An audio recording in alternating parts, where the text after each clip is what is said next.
Hello everyone, this is Buck WSR Weezer coming at you today with another motorhome maintenance project. We're here with the 1992 Rexall AirX 30-foot long motorhome, and today I'm going to change the oil in our onboard generator.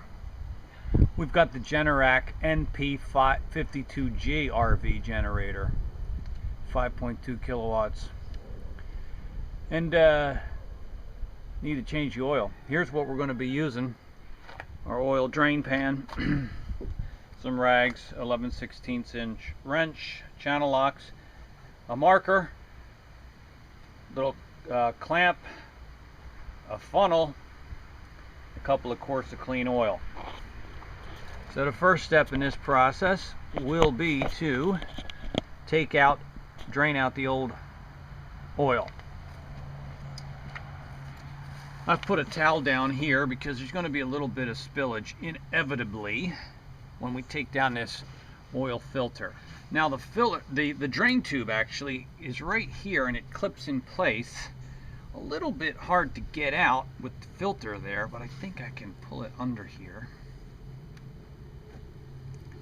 and get it out. So we got it right here. I'm going to take off this this cap and let it drain down here. Now that's why I've got the clamp, because I just want to clamp that wire, the hose in place, so it'll stay put when we let the oil drain. So with the channel locks, I'm going to grab right here, hold that stationary with the 11/16 inch wrench. Take that cap off.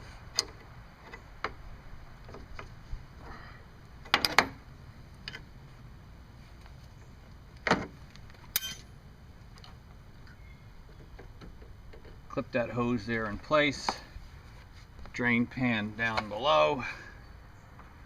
The cap comes off. And gravity does its work.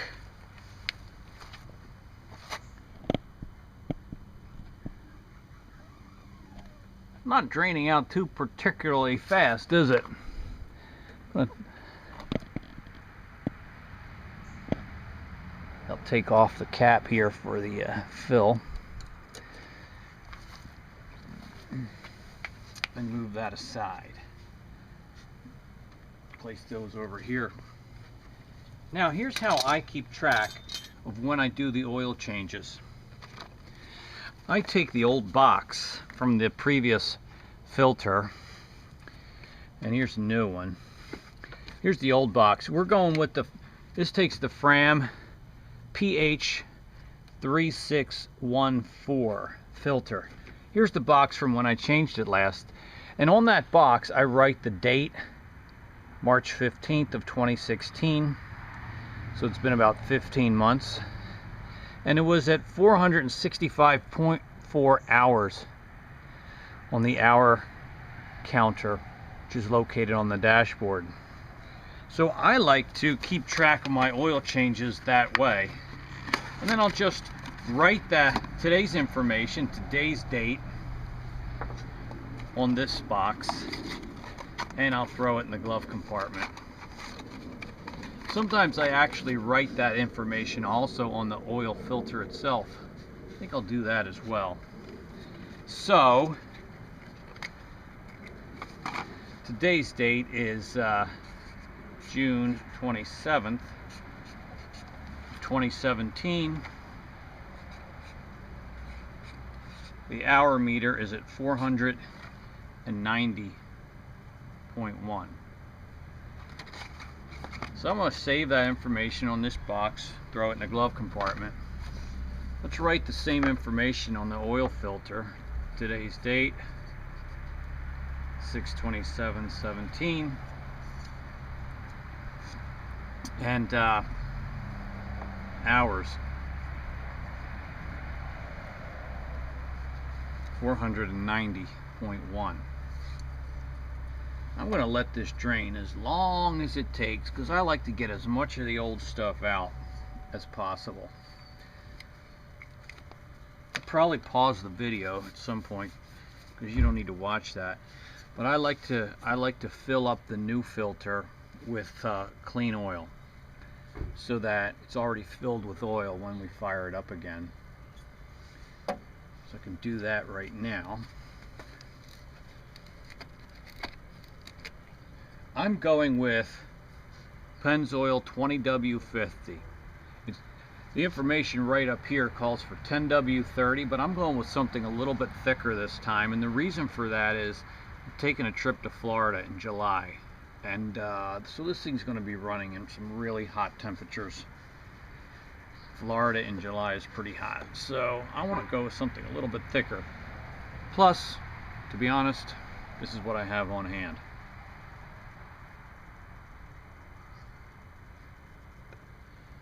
So I'm going to just fill that up, let it absorb some of it. While I'm doing that, I'll wet my finger with the clean oil and moisten this rubber gasket here.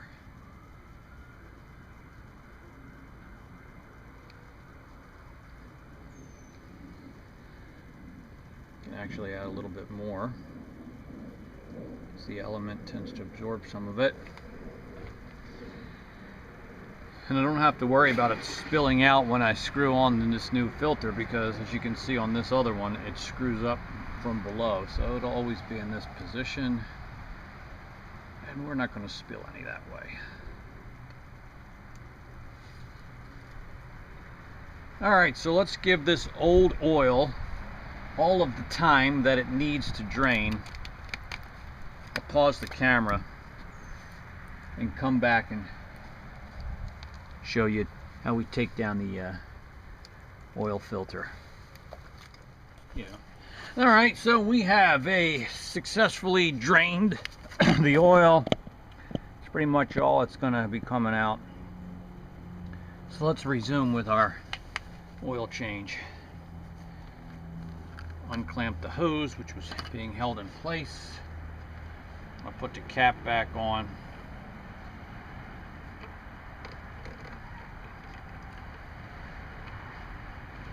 Oh, I can do this. Righty-tighty, you know. I'm not going to torque this thing down too much. It's just not necessary. Don't want it to leak. Don't want it to come off, but you don't gotta go nuts with it.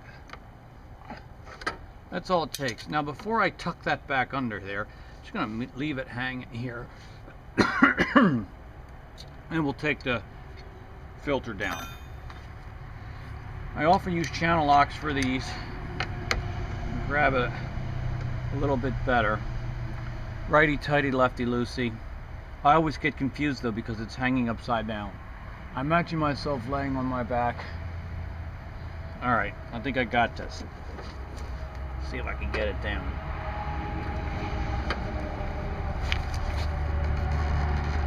Oh wow.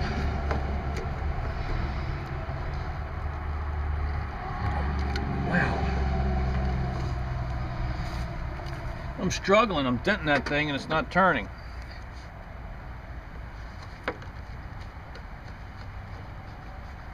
There we go. Did I tighten this filter down too hard? It kind of makes me think that, doesn't it?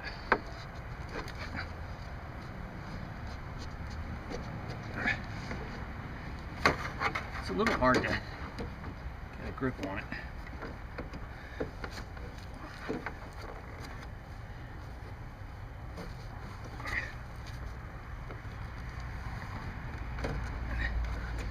It's going a little bit.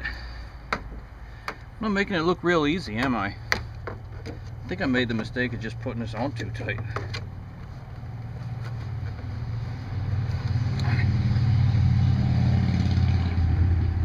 Alright, we got it now. I can do the rest by hand. And I put this rag here because with this setup, just no way to avoid some spillage. See that? There's just no way around it. Might have an easier time coming out this side.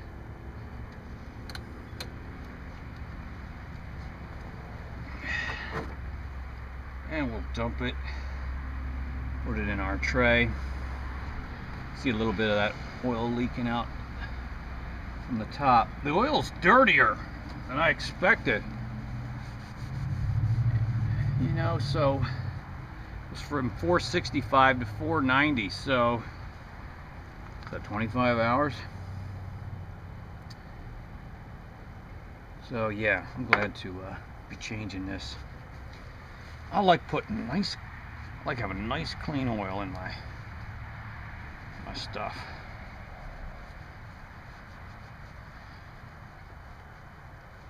It's sort of like giving your engine a bath. That's how I look at it.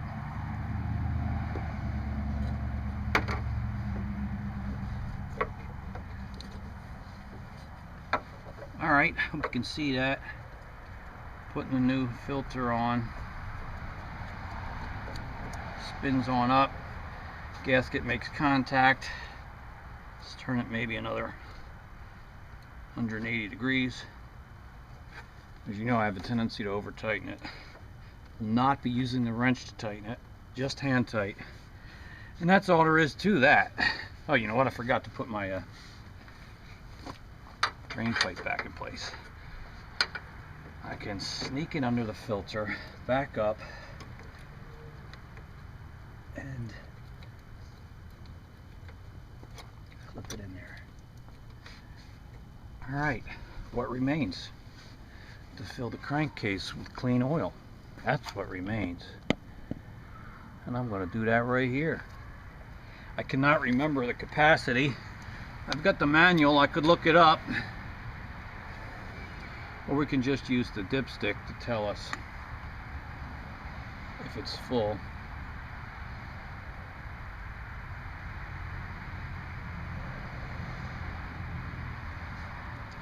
Probably should have looked it up.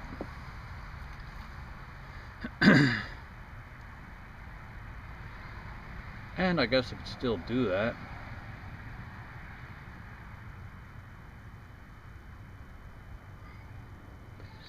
Oop, trying to fill it too fast.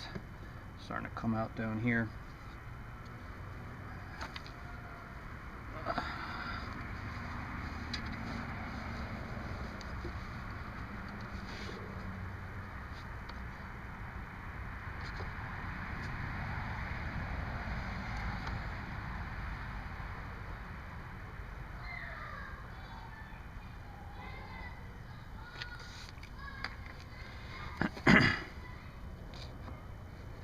Probably can do this even without the funnel.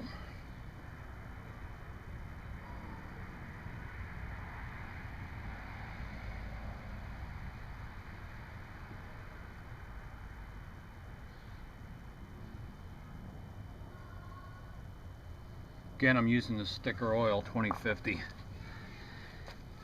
So it's just a little bit slower. And you probably don't have a real good view of that.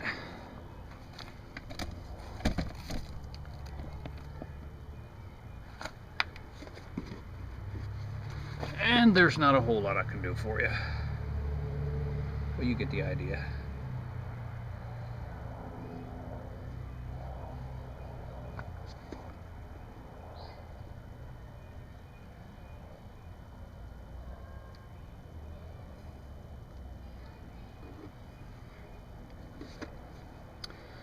So I'm going to fill up the crankcase and then I'll run it for a few minutes and then recheck the level. Well, I put in about 1.25 quarts. I looked it up. It takes 1.5 quarts. And I'm going to check it now on the dipstick. I ran it for a couple of minutes.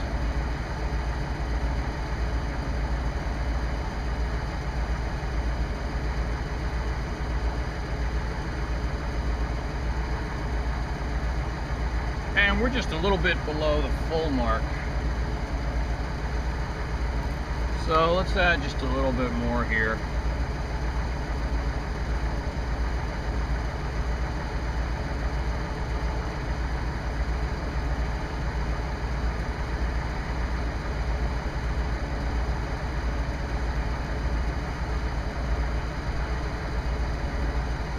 And then we'll fire it up one more time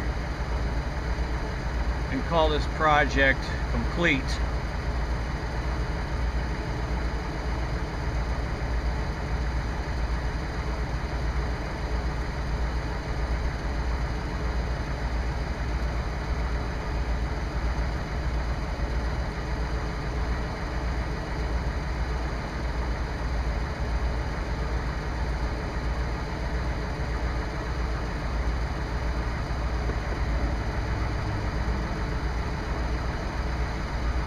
We're just about 3 ounces shy of 1.5 quarts.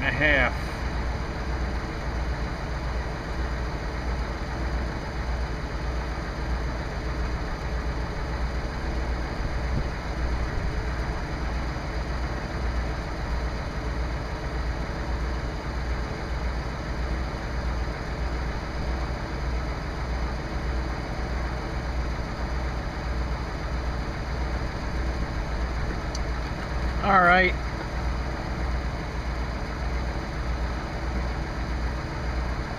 You got it.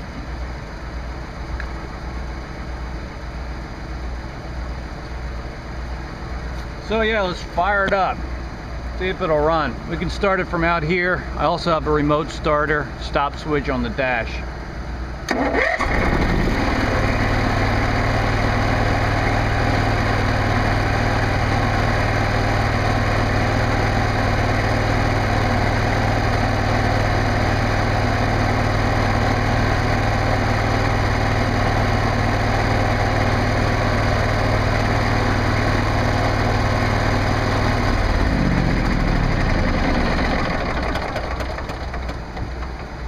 Yeah, it fires up really easily and it sounds really good running. So let's just check this one more time and call it a day. That's just about perfect. You don't want to overfill it. So there we go. Changing the oil in your Generac RV generator. Thank you for watching. Feel free to leave a comment if you have one. Bye.